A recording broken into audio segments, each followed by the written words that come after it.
Là, c'est difficilement compréhensible, c'est difficilement explicable. Si nous en sommes arrivés là, parce que la famille, déjà aussi à l'époque, avait eu vent de ce que Mada voulait vendre la maison. Ce qu'elle n'a pas osé leur dire ouvertement. Elle dit ça à la famille, disons. Mais si on en est arrivé là, c'est parce que ça signifie tout simplement que les autres biens des chèques ont été dilapidés. Et c'est là le bas blesse. C'est ce qui fait mal aujourd'hui. Au décès des chèques, il y a des biens dont Mada n'avait même pas connaissance. C'est l'ami, on les a eu au même moment en formation, mais lui n'a pas fait carrière dans le foot. Sambaba Dissoko, lui qui était aussi proche des chèques, qui était entre guillemets son cousin ou bien son homme de main. Voilà, son homme de main. C'est différent de Ropero, je vais bien préciser, parce que voilà, c'était son homme de main. Et il y a des biens même dont Mada n'avait pas connaissance, que lui-même il allait montrer à Mada. Voilà. Donc c'était une famille. Si c'est ce coup, il n'est même pas l'ami des chèques. Voilà, c'est son jumeau. Ils ont partagé les mêmes choses. La question qu'on se pose aujourd'hui, pour nous, si tu nous demandes, c'est impossible que Julie elle soit fauchée. Voilà, elle nous a rassurés. Donc à partir du moment où tu m'as rassuré que tout va bien financièrement et que l'éducation des enfants, il n'y a pas de souci. Donc pourquoi aujourd'hui tu essaies de récupérer cette dernière maison qui reste? Ça veut dire que derrière, il n'y a plus rien. Donc, je veux dire que pour moi, peut-être c'est son entourage. Mais sur ça, je ne peux pas dire grand chose parce que c'est sa vie privée, quoi. On ne sait pas ce qu'elle a fait avec l'argent. Ça fait mal, mais bon, après, je pense qu'elle ne nous a pas dit la vérité. On ne pourra jamais savoir ce qui s'est passé. Voilà. Sauf si elle est partie quelque part, on l'a vue avec d'autres personnes, ou on la voyait dans des endroits qui ne sont pas, où elle ne devrait pas être, par exemple. On dit beaucoup de choses. Hein. Après cette histoire, on dit beaucoup de choses. Mais nous, personnellement, ça ne m'a jamais intéressé ce qu'elle a fait de l'argent. Si elle avait été honnête dès le départ, on aurait dû anticiper pour éviter ce qui arrive aujourd'hui. Nous, on gagnerait à l'exposer, en fait. Si on ne peut pas la protéger, ce n'est pas nous, on va l'exposer. Je veux dire qu'elle aurait dû penser même chez toi à chèque. L'exposer, et on expose quelque part aussi le défunt. Donc, elle devrait penser à tout ça, quoi. Voilà. Et je veux dire que si on te dit de ne pas faire quelque chose, de ne pas toucher sa famille, c'est un peu de trop. Elle a appuyé trop sur le bouchon. Et nous, jusqu'à aujourd'hui, moi, je ne peux pas accepter ça. Je ne sais pas comment ils vont s'arranger, hein, mais je ne peux pas accepter. Nous sommes Africains, nous sommes des Africains. Ici, là, nos parents, ils nous mettent au monde, ils nous donnent l'éducation pour qu'on devienne quelqu'un dans la vie demain pour pouvoir venir s'occuper d'eux. Mais regardez comment cette affaire-là est en train d'aller.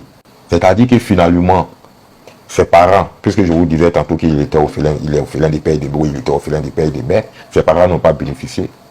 Lui-même, il n'a pas bénéficié. Aujourd'hui, si on annexe ce bien-là à la famille, ses frères ne vont pas bénéficier. Voilà. Ses enfants ne vont pas bénéficier. Bon, voilà. Donc, pour les parents, ça c'était la volonté de Dieu. Mais la famille est là, les enfants sont là.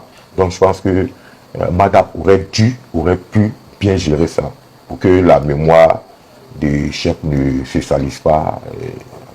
Aujourd'hui, on se dit qu'il est en train de se retourner dans sa tombe là-bas.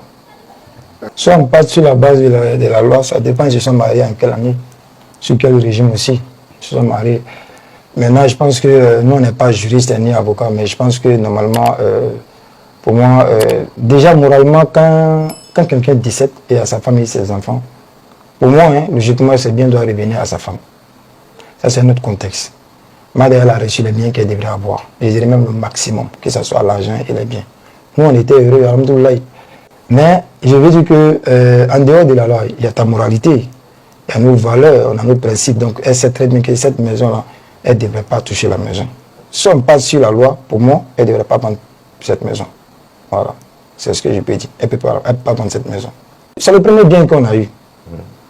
C'est le premier bien, ça veut tout dire. Elle n'a pas de droit sur cette maison. Je ne sais pas comment elle s'est arrangée pour aller devant un notaire avec son nom mentionné dessus comme propriétaire.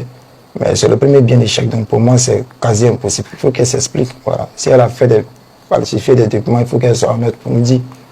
Voilà. Donc nous, en tout cas, maison, ça va chauffer. En ce qui concerne Amad Diallo, j'ai aussi entendu ça, pour être honnête.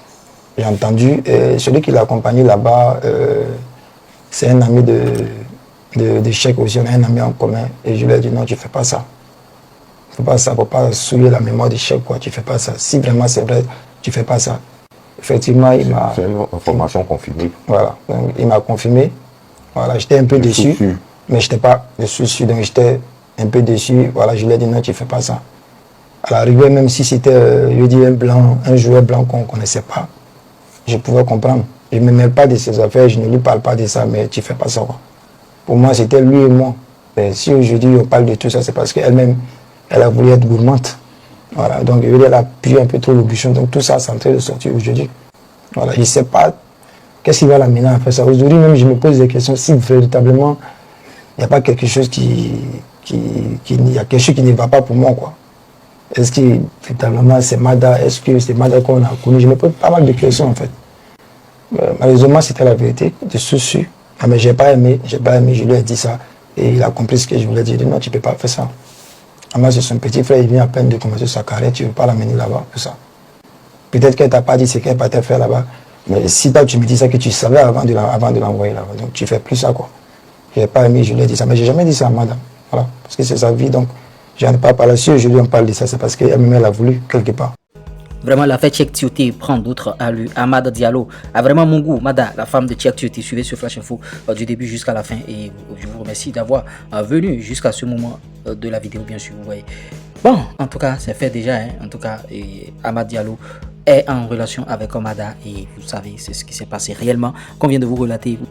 Bon, et l'autre chose, si on ne peut plus rien faire, vous les amis de Tioté, vous pouvez bien sûr trouver un abri à la famille et aux enfants et tout. C'est ce que vous pouvez faire, bien sûr.